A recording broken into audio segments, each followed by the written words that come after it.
It's Paul here with Birdtail. So I just want to give you a quick update on, I guess the status of Manitoba and the restrictions and federally too. But first off, where I'm at, I am in Eastern Manitoba hunting wolves, and I sat for, this is my 5th day, and like your sits are like 13, 14 hours. So it's pretty hardcore, but it's a super fun hunt. I'm hunting with Harry Walker with Sandy River Outfitters, and it's pretty cool, I guess, for some of you who are in the States. You can actually come up and hunt wolves in Manitoba now. So the way the government did it, and this is brand new this year. So if a big game operator in the province here, say if he has whitetail or black bear tags, it's like black bear / wolf or whitetail / wolf. So you can harvest a wolf, when you're, let's say, on a whitetail hunt or your black bear hunt. But that same tag is good for the whole winter, basically I think till end of March, which is unbelievable. So it follows our trapper season. So if you shot your bear, say in the spring, you could go back to that same outfitter, and if they're offering wolf hunts, you can go and hunt wolves under the authority of that same tag. So it's basically doing double duty, which is unbelievable. So kudos to our government for creating something like this, because it is an incredible opportunity. There's a lot of wolves in Manitoba. There's way too many. So in the area where I'm at, like, we're seeing tracks everywhere kind of thing. I just haven't connected.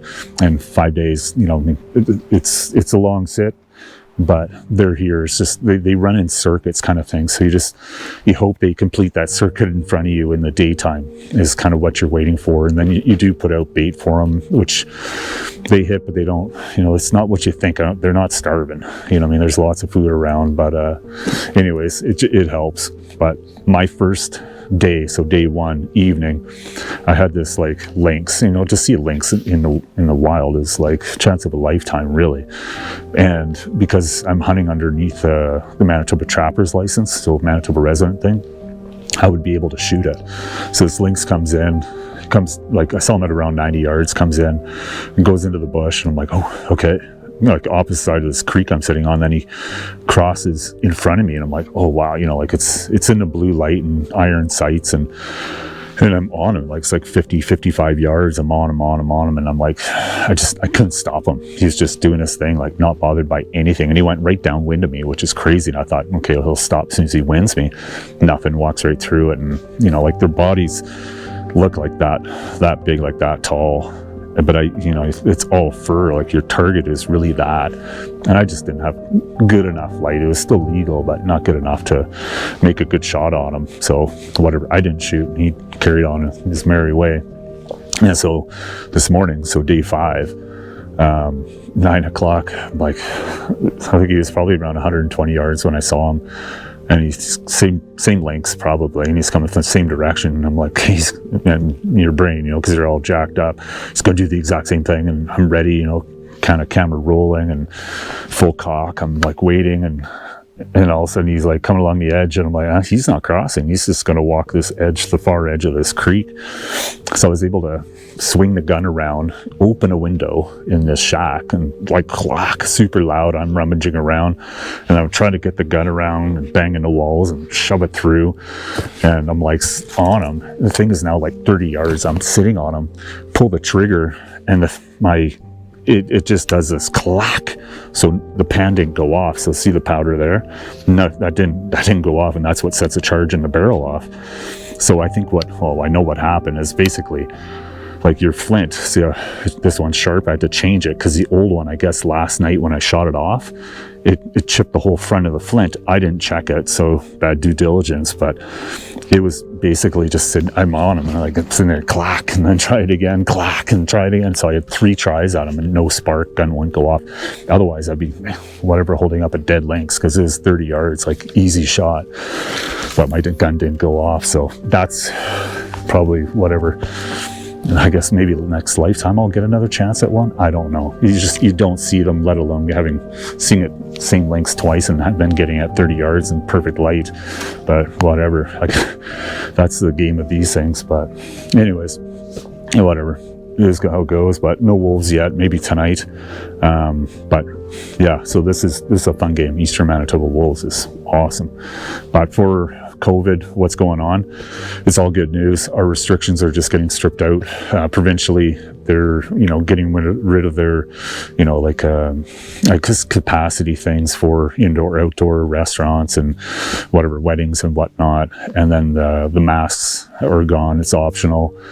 We don't have to show our COVID cards going into places anymore. And then for crossing the border, they have gotten rid of the PCR testing. So that's huge news to us, because that was a big challenge for everyone that came up last year. And again, thank you so much, because that was not easy.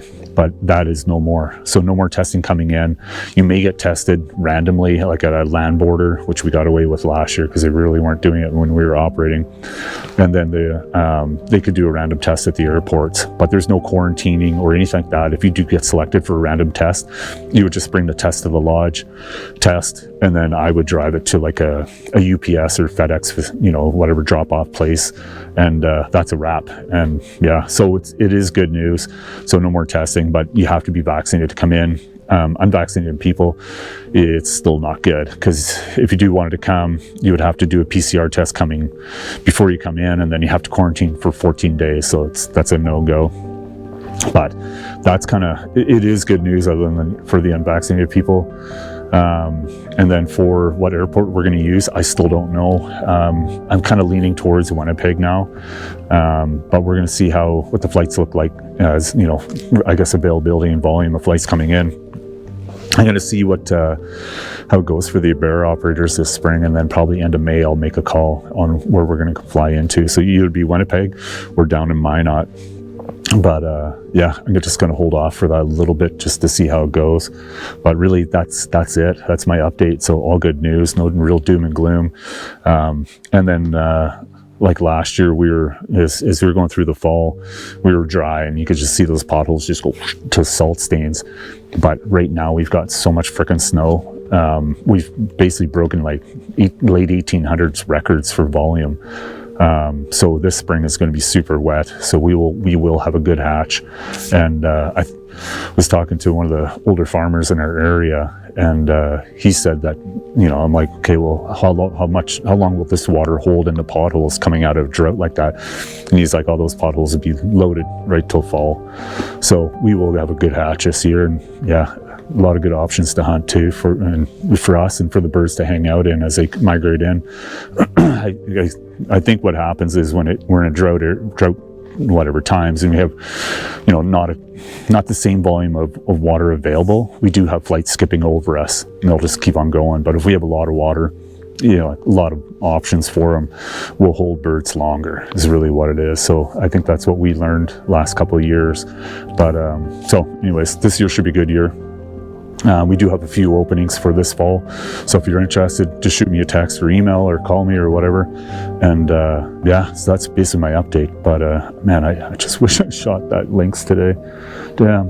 But whatever, is the way it goes. Anyways, my update, trying to keep it short. But yeah, hope you're all doing well, and hope to see you this fall. Take care. Bye.